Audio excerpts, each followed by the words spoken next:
과학교사 TV. 목적이 분명한 방송 과학교사 TV. 안녕하세요, 도마쌤입니다. 지난 예고편 나간 이후로 유효숫자 관련된 강의하겠다고 했는데 강의가 너무 늦어졌죠. 학교 생활이라는 게 학년 말에 정신없이 바쁘고 또 올해 초 이것저것 준비하다 보니 강의가 많이 늦어졌습니다. 그래도 올해 새로 대학교 자연계 공과대학교 쪽으로 진학하는 학생들이 공부하는데 지장 없도록 2월 안에 유효숫자 관련된 강의 모두 마치도록 준비해 보도록 하겠습니다. 이제 바로 시작해 보겠습니다.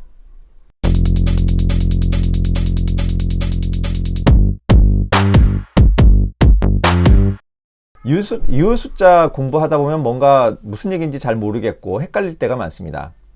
그 이유는 전체적인 숲은 보지 못하고 나무만 보기 때문에 그렇습니다. 갑자기 무슨 얘기냐 하실 텐데요. 유효숫자 처리 방법은 측정값의 불확실도를 나타내는 여러 가지 방법 중에 한 가지 방법일 뿐입니다. 그러니까 측정값의 불확실도라는 지식이 없이 유효숫자만 계속 얘기하다 보면 그 내용이 자꾸 헛도는 것이죠. 그래서 저는 강의에서 유효숫자 처리에 앞서서 불확실도라고 하는 측정값의 불확실도를 어떻게 처리하느냐에 대한 강의를 먼저 할 것이고요. 그 속에서 유효숫자 처리 방법을 알려드리도록 하겠습니다. 여러분들은 이 강의를 모두 듣고 나면 이 강의의 내용들이 과학자들은 측정을 통해서 어떻게 참값을 추론하는가 하는 이야기라는 것을 알게 될 것입니다. 과학자들은 많은 측정을 합니다. 여러분들도 대학교에서 실험 과목, 실험 수업을 할 때 많은 측정을 하게 되겠죠. 그때 얻어진 측정값이 그럼 혹시 참값일까요? 눈치를 채셨겠지만 우리가 측정한 측정값은 참값은 아닙니다. 그 이유는 바로 오차 때문이죠.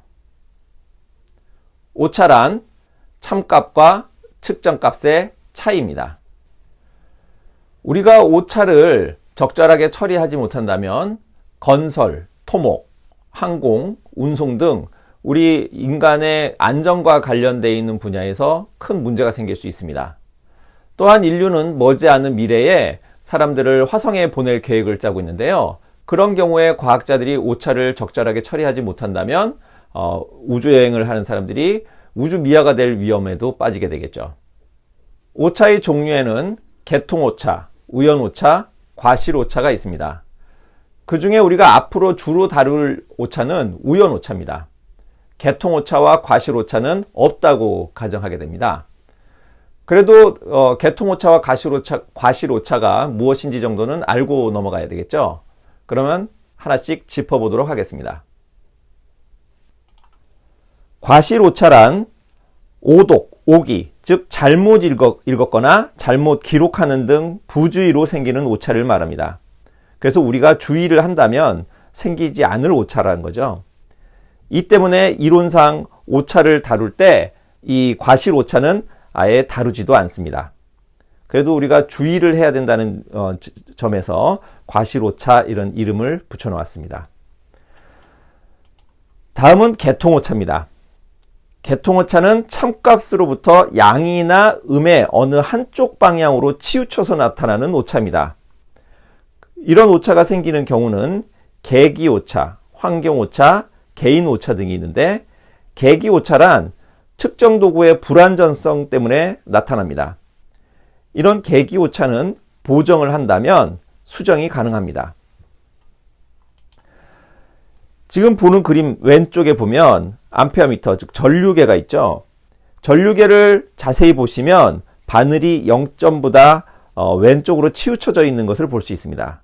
이거는 바늘이 시작점이 0에 있지 않기 때문에 측정하는 값이 참값보다 작게 음의 값으로 나오겠죠. 이런 경우는 저 바늘을 0에 정확하게 맞추는 보정을 통해서 우리가 참값에 가까운 측정값을 얻게 됩니다. 그리고 기구 자체가 부정확한 경우가 있습니다. 왼쪽 아래에 있는 그림은 반지 만들 때 쓰는 사람의 손가락 굵기를 재는 도구인데요. 제 경험으로 봤을 때 저 기구들이 그렇게 정확한 것 같지는 않더라고요. 저 제품을 만드는 회사마다 링 사이즈들이 조금씩 차이가 나는 것 같더라고요. 이런 식으로 어떤 측정 기구 자체가 오차를 가지고 있는 경우도 있습니다. 오른쪽에 잘못된 측정 기구의 사용은 개인 오차에 해당합니다. 눈금 실린더를 볼 때 메니스커스와 눈금을 수평을 맞춰서 봐야 되는데 개인의 어떤 잘못된 습관 때문에 위에서 아래로 내려 본다든가 밑에서 위로 쳐다보는 경우에 참값에 가깝지 않은 그런 오차를 포함한 값을 측정하게 되겠죠. 이런 경우는 개인 오차에 해당합니다. 또한 오른쪽 아래에 있는 그림 철자와 플라스틱 자를 비교해 놨는데요. 철자의 경우에는 바로 끝이 0에서부터 시작하는 반면 우리가 일반적으로 쓰는 플라스틱 자 같은 경우는 0 옆에 약간 한 5mm 정도의 여유가 있죠. 이런 여유 있는 부분을 인지하지 못하고 철자를 사용하듯이 바로 플라스틱 자를 사용했다면 그 대략 5mm 정도 되는 오차가 끊임없이 측정에 포함될 수밖에 없습니다. 이런 거는 기구를 잘못 사용한 개인의 실수, 개인의 오차가 되겠죠. 이런 지금까지 살펴본 것들은 우리가 그 발생 원인을 알게 된다면 보정이 가능합니다. 환경 오차의 경우에는 뭐 온도가 생각했었던 것보다 온도가 높았다든지 습도가 있다든지 대기 압력이 뭐 높든지 낮든지 이런 것 때문에 측정에 영향을 주는 경우입니다. 앞에서 말씀드린 것처럼 이런 계통 오차는 크기와 부호를 추정해서 보정할 수는 있습니다. 근데 그게 쉽지는 않습니다. 그건 잠시 뒤에 말씀드릴 거고요. 이런 계통 오차는 정확도에 영향을 줍니다. 영어로는 accuracy라고 하는데요. 정확도의 개념 잠시 후에 설명드리겠습니다. 그리고 이런 계통 오차는 왜 생기는지 우리가 인지하지 못했다면 반복 측정했다고 해도 없어지지 않습니다. 나중에 말씀드릴 우연 오차의 경우에는 반복 측정을 통해 그 오차 값이 조금씩 줄어드는 특징이 있는데 이 계통 오차는 측정하는 사람이 이런 오차가 생기게 내가 잘못했구나 라는 걸 인지하지 못한다면 인지하지 못한 상태에서 계속 반복 측정해도 그 오차는 계속 따라오게 됩니다. 그런 점에서 이 계통 오차는 굉장히 위험한 오차라고도 볼 수 있죠. 앞에서 정확도라는 것을 말씀드렸었는데요. 정확도와 정밀도라는 말이 있습니다. 영어로는 accuracy, 정밀도는 precision 이렇게 되는데요. 정확도는 참값에 얼마나 가까운가 하는 개념입니다. 참값에 얼마나 가까운가. 정밀도는 반복 측정했을 때 그 측정하는 값이 얼마나 서로 가까이 몰리게 측정되느냐 하는 개념입니다. 그러니까 이상적으로 정확도도 높고 정밀도도 높은 것을 우리는 추구하죠. 그래서 그림으로 표현한다면 오른쪽 아래 우리가 이 관역의 정중앙을 참값이라고 가정한다면 정중앙에 여러 발을 쐈을 때 그 측정, 여러 발을 쏜다는 게 이제 측정을 여러 발 한다는 뜻이죠. 여러 번 했을 때 그것들이 가운데 계속 몰렸을 때 이것은 정확도도 높고 정밀도도 높다고 얘기할 수 있습니다. 오른쪽 위에 있는 경우는 정밀도는 높지만 정확도, 즉 참값으로부터 떨어진 상태에서 측정값이 몰려 있는 거죠. 이런 경우는 정밀도는 높고 정확도는 낮다 이렇게 표현할 수 있습니다. 왼쪽 아래의 경우에는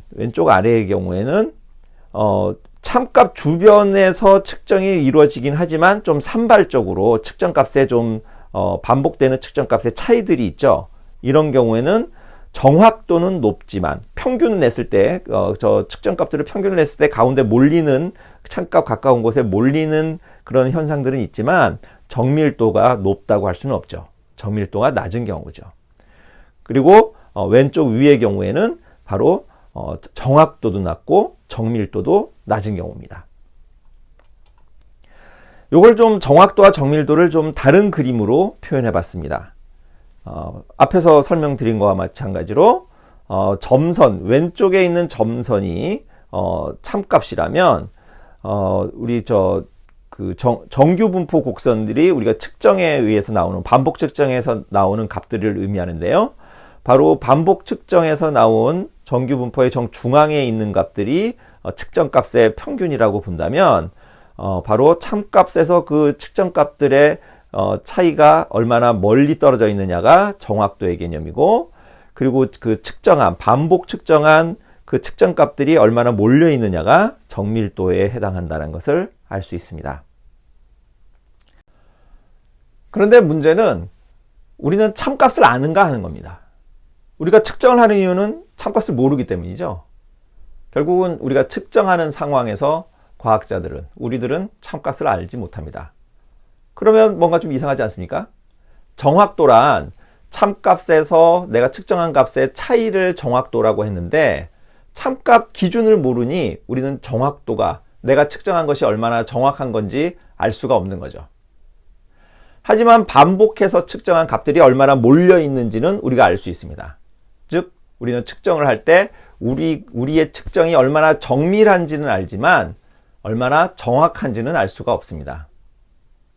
앞에서 개통오차는 반복 측정을 해도 사라지지 않는다고 말씀드렸죠. 즉, 개통오차가 이루어지는 그 원인을 측정자가 알지 못하고 그냥 계속 반복했을 때는 그 오차는 사라지지 않습니다. 그렇더라도 저는 반복 측정을 해야 된다고 말씀드렸죠. 이 그림에서 나타내는 것이 목공예를 하는 사람들이나 옷을 재단하는 사람들 사이에 굉장히 유명한 얘기인데요. 3번 생각하고 2번 측정하고 마지막 1번 자르는 거다, 이런 이야기인데, 계속 그냥 1번 생각해서 대충 재고 1번 딱 잘랐는데 그림에서 나오는 것처럼 뭔가 그 제품을 망치는 경우들이 흔하다는 거죠. 그래서 자꾸 반복해서 생각하고 반복해서 측정을 해서 그런 실수를 줄여라 하는 어떤 그런 교훈이거든요.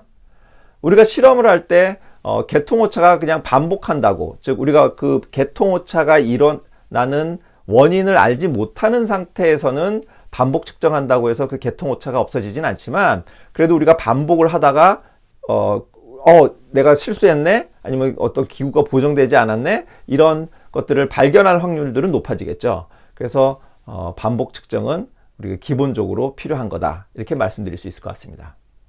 다음은 우연오차입니다. 우연오차는 개통오차를 제거해도 남아있는, 원인을 알기 어려운 오차입니다. 우발적 원인에 의해서 발생하는, 제거할 수 없는 오차이고요. 측정 장치의 정밀도의 한계에서 오는 피할 수 없는 오차입니다. 참값으로부터 양의 오차가 나는 경우도 있고 음의 오차가 나는 경우가 동일한 확률로 발생합니다. 예를 들어서 전류를 측정하는데 그 회로에 존재하는 전기적 노이즈, 지지직 하는 그런 노이즈가 있을 수 있겠죠. 그리고 온도를 측정하는데 실내의 온도의 요동 같은 것도 있을 수 있습니다. 이런 경우에는 그 값이 양의 값, 음의 값이 동일한 확률로 반복해서 일어나는 거죠. 이런 우연 오차의 경우에는 반복 측정을 통해서 정량화할 수 있습니다. 그러니까 정밀도가, 오차의 범위가 어느 정도인지는 우리가 그 범위를 알 수 있다는 거죠. 그리고 이런 우연 오차는 실험자의 숙련도에 따라서 그 값이 커지기도 하고 작아지기도 합니다. 능숙한 실험자라면 아무래도 이런 우연 오차의 값이 적을 것이고, 실험 초보자 같은 경우에는 기구를 잘 사용할지 모른다던가 이런 경우에는 익숙하지 않다던가 이런 경우에는 우연 오차가 좀 커질 수도 있겠죠. 개통오차와 우연오차를 비교해서 한번 살펴보도록 하겠습니다. 개통오차는 원인을 알 수 있습니다. 그렇지만 우리가 부주의한다면 그 원인을 이렇게 쉽게 알 수 있다는 것은 아니죠. 그렇지만 우리가 주의를 기울였을 때 원인이 확실히 존재하는 그런 오차란 뜻으로 원인을 알 수 있다는 뜻입니다. 우연오차는 원인을 알 수 없습니다. 우연에 의해서 측정에 늘 따라다닐 수밖에 없는 그런 오차입니다. 개통오차의 경우에는 개통오차가 발생하는 원인을 우리가 파악을 한다면 그것을 보정을 통해서 개통오차는 없앨 수 있습니다. 제로로 만들 수도 있습니다. 하지만 우연오차는 반복 측정을 한다던가 실험자가 숙련을 숙련도를 높여서 그 우연 오차를 줄일 수는 있지만 아예 없앨 수는 없습니다. 개통 오차는 반복 측정, 즉 통계 처리를 한다고 해도 드러나지 않습니다. 오로지 실험자의 주의, 아주 섬세한 어떤 검토 과정을 통해서만 우리가 개통 오차가 발생할 수 있는 원인들을 찾아낼 수 있습니다. 반복 측정한다고 자동으로 드러나지는 않는다는 거죠. 우연 오차는 반복 측정을 계속해서 통계 처리를 하면 그 값이 어느 정도인지는 드러납니다. 하지만 없앨 수는 없습니다. 지금까지 오차의 종류에 대해서 알아봤습니다. 그 중에 우리는 개통 오차와 과실 오차는 우리 앞으로 존재하지 않는다. 우리가 실험하고 우리가 측정하는 과정에는 그런 건 이제 충분히 우리가 주의를 기울여서 없앴다라고 가정하고 우연 오차만을 다루게 됩니다. 이 강의의 궁극적인 목표는 과학자들은 어떻게 측정을 통해 참값을 추론하는가 하는 것을 아는 것이라고 말씀드렸었죠. 오차는 측정값과 참값의 차이라고 말씀드렸습니다. 결국 참값은 측정값에서 오차를 제거하면 참값이 될 텐데요. 이때 다루는 오차는 앞으로 우리는 어떤 오차를 다룬다고 말씀드렸죠? 네, 우연 오차만 이제 생각을 하는 겁니다. 그런데 이 우연 오차의 값을 우리는 알까요? 이 오차 값도 우리는 알 수 없습니다. 왜냐하면 참값을 모르니까요. 여기서 다시 한번 우연 오차를 짚어보고 넘어가겠습니다. 우연 오차는 줄일 수는 있어도 완전히 없애는 것은 불가능합니다. 참값에 비해 측정값이 크게 나오기도 하고 작게 나오기도 합니다. 플러스 마이너스 동일한 확률로 나온다고 말씀드렸죠. 그리고 피할 수 없습니다. 우연 오차를 완벽하게 없앨 수는 없습니다. 그래서 측정의 한계에 의해서 일어난다 이런 표현도 얘기합니다. 예를 들어서 시간 측정할 때 반응 속도, 사람들마다 반응 속도가 다르겠죠. 저쪽에서 준비 땅 해서 출발했는데 마지막에 골라인에 있는 측정자가 그 운동선수가 골라인에 들어오는 것을 보고 스위치를 누를 때 이 반응 속도 능숙한 그 심판이라면 반응 속도가 짧아서 줄일 수는 있지만 그것을 완벽하게 없앨 수는 없겠죠. 그리고 온도계의 눈금 사이의 값을 읽을 때 인간의 시력으로 볼 수 있는 한계가 있겠죠. 이런 것들은 다 우연 오차입니다. 결국은 측정의 한계 때문에 측정이라는 행위 자체는 항상 불확실도를 갖게 됩니다.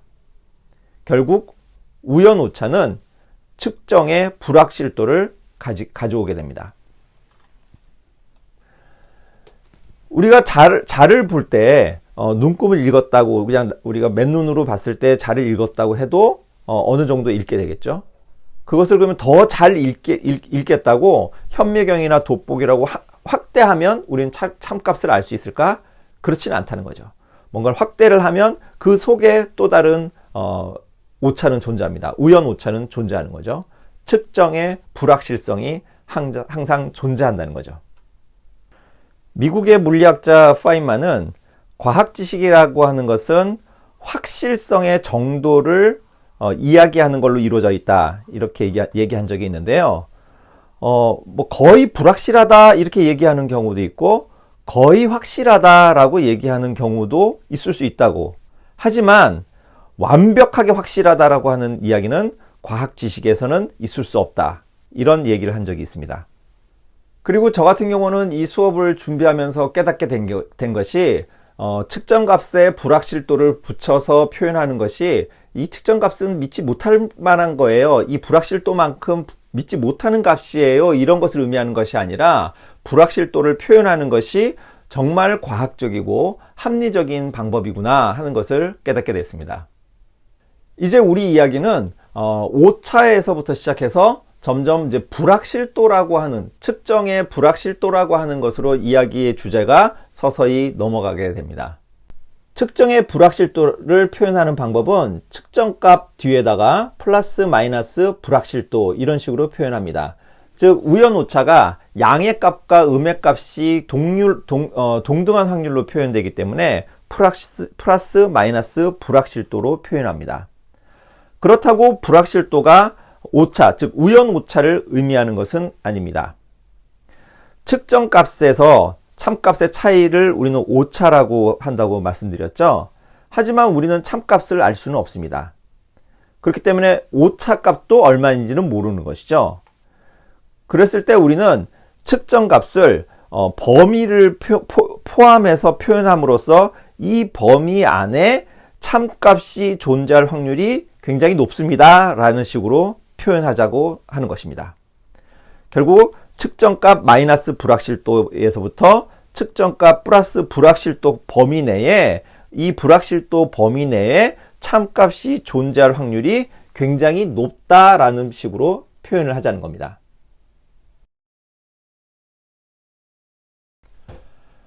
사람들이 흔히 그 측정값의 오차 범위는 어떻게 돼? 라고 표현하는 경우들이 있습니다. 근데 그 표현은 옳지 않은 겁니다. 정확하게 표현을 고친다면 그 측정값의 불확실도는 얼마입니까? 라고 물어보는 것이 옳은 표현입니다.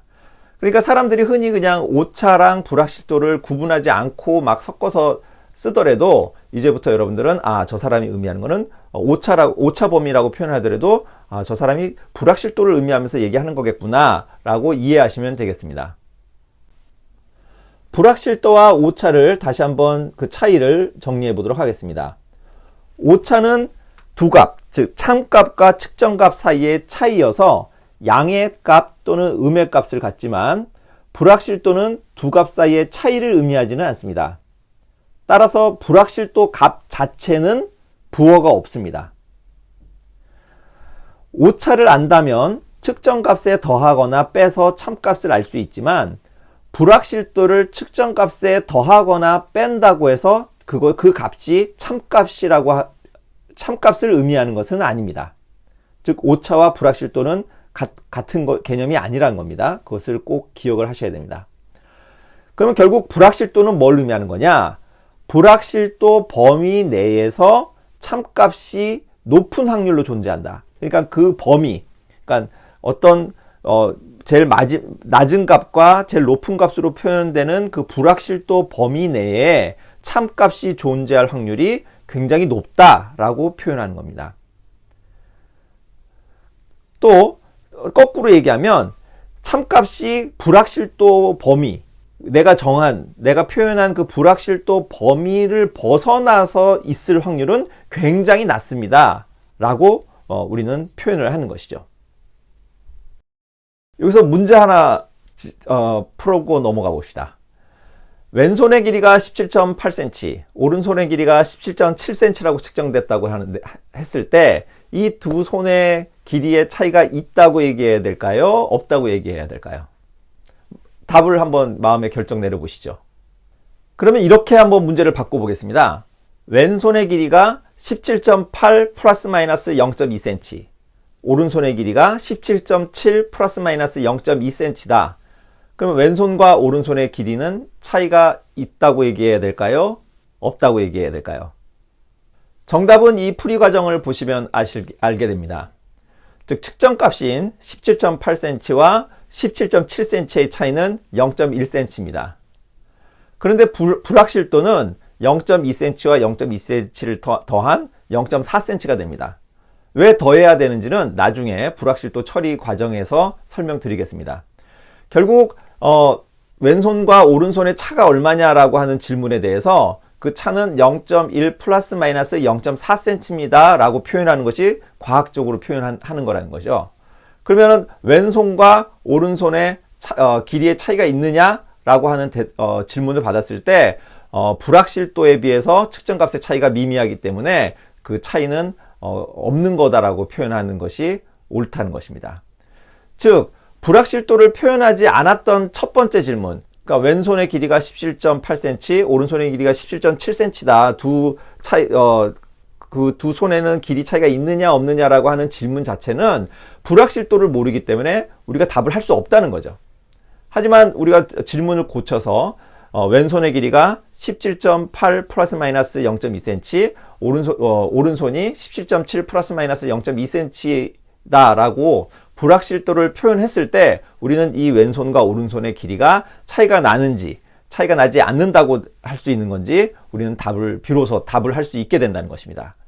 그래서 우리가 측정값의 불확실도를 표현하는 것이 굉장히 중요하다는 것이죠.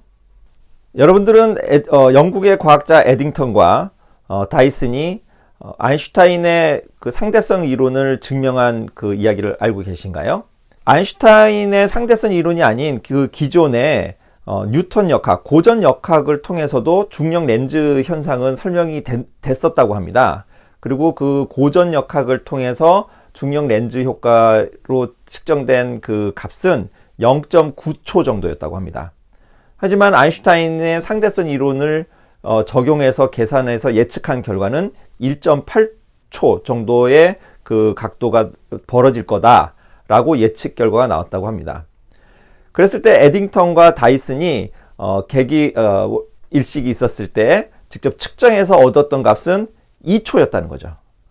근데 이 2초라고만 표현을 했다면 애매한 거죠. 0.9를 완전히 틀렸다고 물론 아인슈타인이 예측한 1.8초가 더 가까운 값이라고는 할 수 있지만 0.9초와 2도 0.9를 1 가까운 값이라고 봤을 때 2초라고 하는 것과 크게 차이가 안 나는데 뉴턴 역학으로 예측되는 값을 우리가 부정할 수 있느냐, 이런 애매한 상황이 벌어지는 거죠. 하지만 우리는 실험을 측정했을 때 에딩턴과 다이슨은 자신들의 측정값의 불확실도가 0.3이라고 기록을 했습니다. 즉 2초 플러스 마이너스 0.3초가 이들의 실험 결과였습니다. 그러면은 결국 그 측정의 참값은 1.7과 2.3 범위 내에 존재할 거라는 것을 알 수 있는 거죠.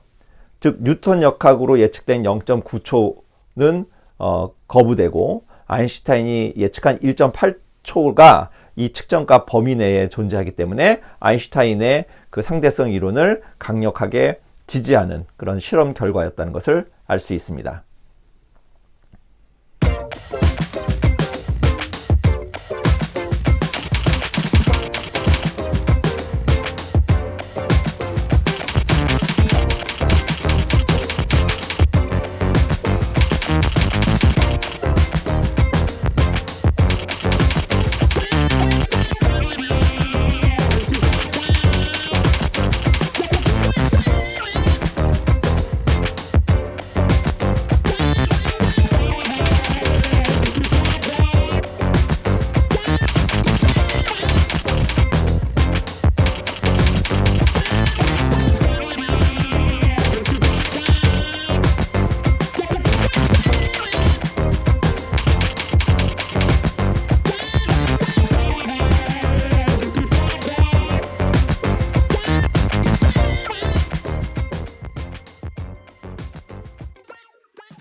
자, 오늘 첫 번째 강의에서 오차의 종류, 그 다음에 불확실도라고 하는 개념에 대해서 알아봤습니다.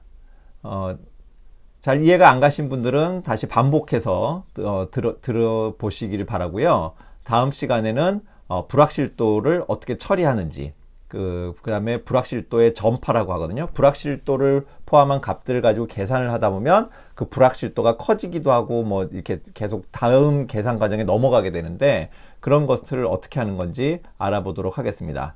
강의 마음에 드셨다면 좋아요 꼭 눌러주시고 구독도 꼭 눌러주시기 바랍니다. 다음 강의 시간에 뵙겠습니다. 감사합니다.